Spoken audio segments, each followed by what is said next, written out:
Hello and welcome back.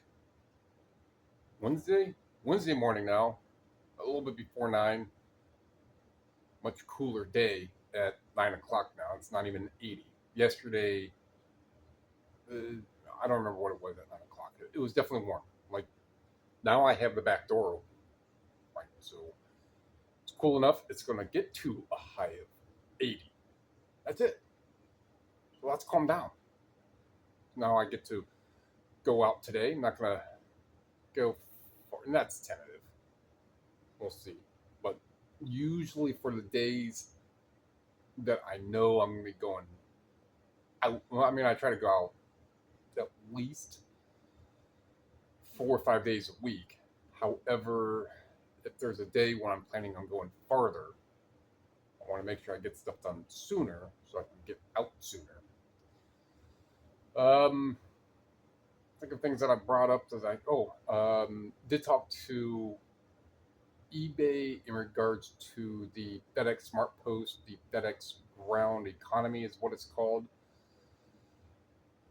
They still can't provide me with the USPS number. However, since the last tracking is that of legitimate FedEx number, through eBay, if you use FedEx Smart Post or what's known now as FedEx Ground Economy, that requires a whole different form, and it's not much of a form to fill out. There's like 6 things you have to fill out, and I had the phone rep with eBay do it for me, and so it was like the my name or the store name or whichever, the recipient's name, a couple verifying things for the recipient, the value, the tracking number, and something else, and it could take anywhere from 2 to 3 weeks to actually get my refund.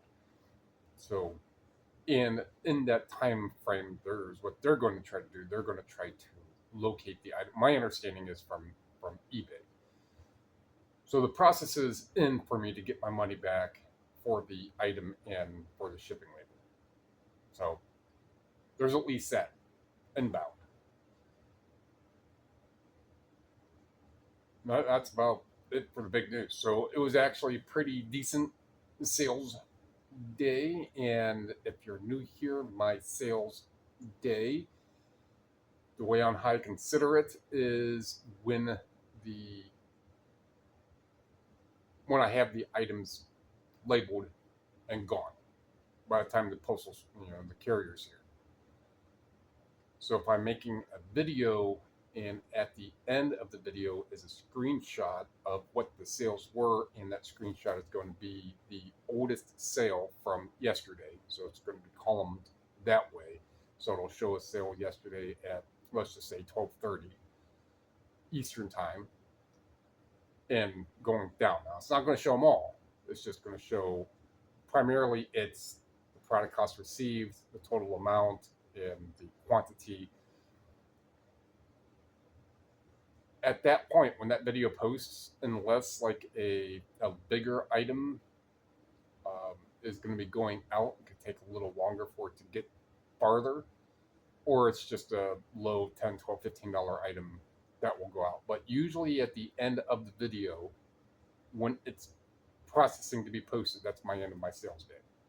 So it's a little different than thinking about, oh, well, eBay is West Coast time, Pacific time. So why don't you do it like that? Or it's past midnight. It's just for me, for just the standard of this for my sales day. Because when the total order amount turns to 0, that's because I have stuff packaged and shipped out. That's all that is. So super generic explanation on that, but that's just, if you're going to listen to it, when I say sales day, that's what I mean. So to that, it's 333, I want to say, of 13 going out. Hold on a minute.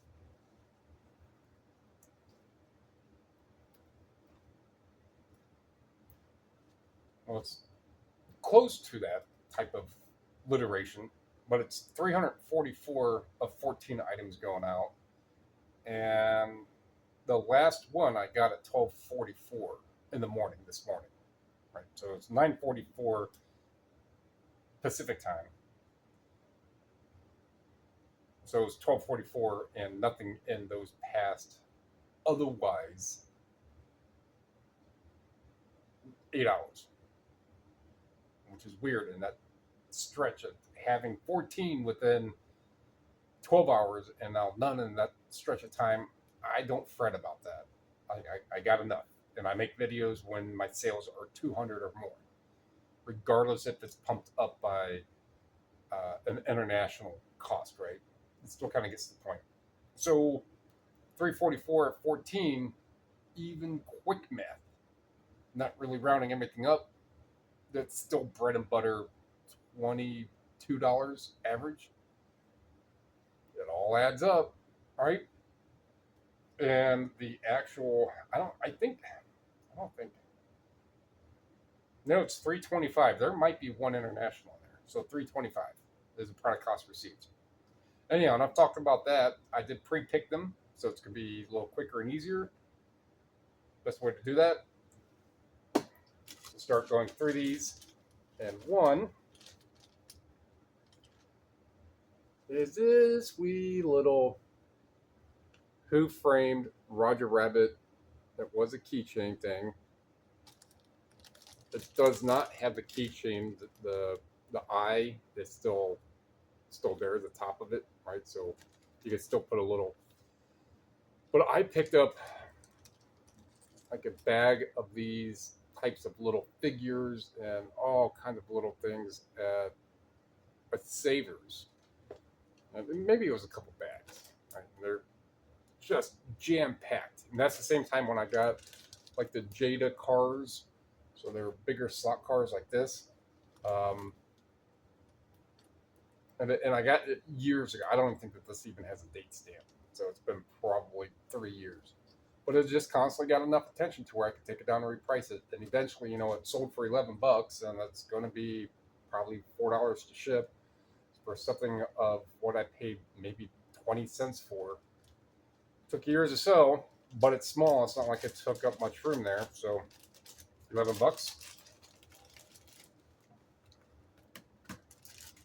All right. Dave Chappelle complete series, it looks like, with the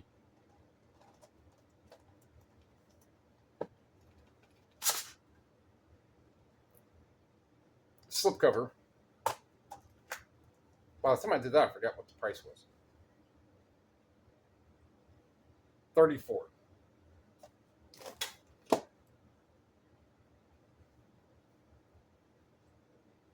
Don't Knock the Rock.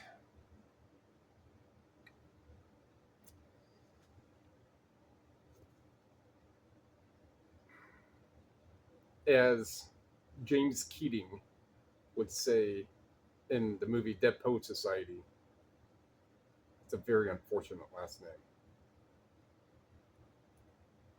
$35.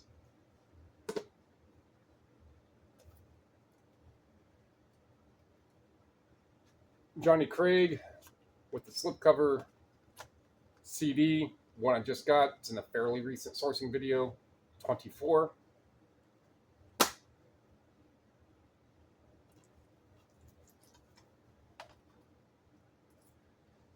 These two, one order. Woman messaged me based on this specific movie saying, hey, I would like to get this one too, but since it's going to be a one order, can you do like a discount? And she was basically so this was listed at $8.89. She goes, I'll buy it for $5, which would be a $3.89 refund. About $3.89. Sure, why not? Take them both, because this is such an inexpensive DVD that it'd be more costly by proportion for me to send this out, right? So I will definitely take something like that. I'm not going to argue when someone's like, yeah, I'll take it for train coming. But this was 24. This was essentially 5, so 29.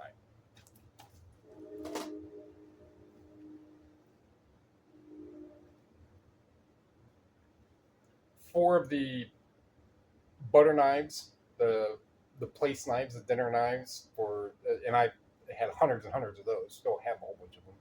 But 4 of those for $17.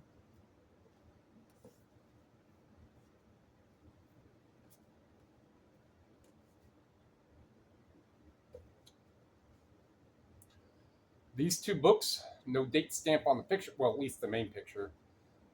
But for the price, I'm not going to open up the listing and see.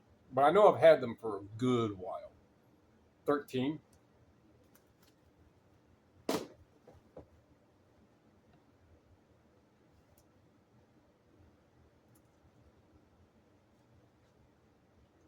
Romancing the Stone Book Club Edition book. A little bit of top edge foxing. So yes, I get the pictures of the edges, tops, bottoms. Open it up. Book club. Clean. It looks like it does have a personal library embossed stamp on it. 17.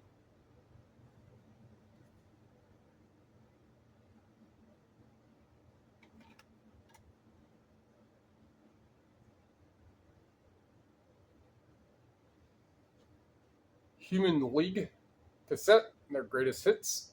13.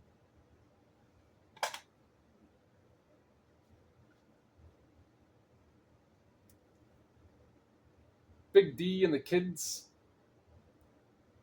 CD. 15.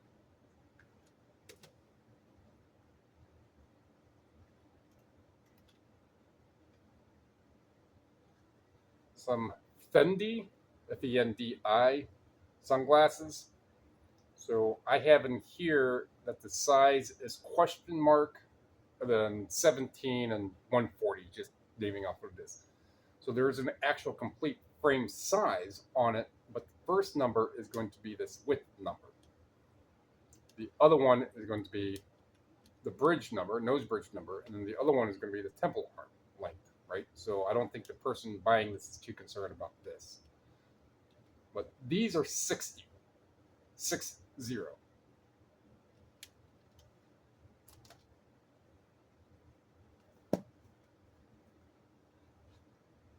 Indiana Jones 4K Blu-ray. What's a 2 for 2 disc? Listed yesterday, sold yesterday, $30.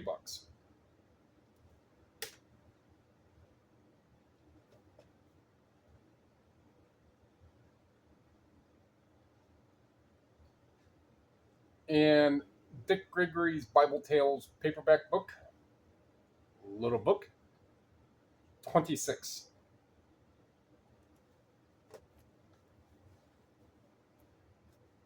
That's that.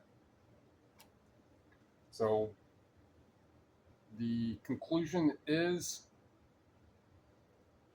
bread and butter. Nothing too. I mean, the sunglasses 60. Everything else is within typical bread and butter range, all the way from whatever the lower price one was, $14, $13, to what was a higher price, $35 for a couple of physical media.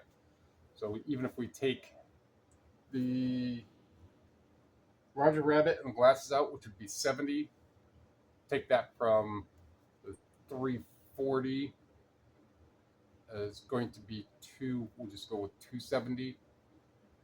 Yeah, that's 12.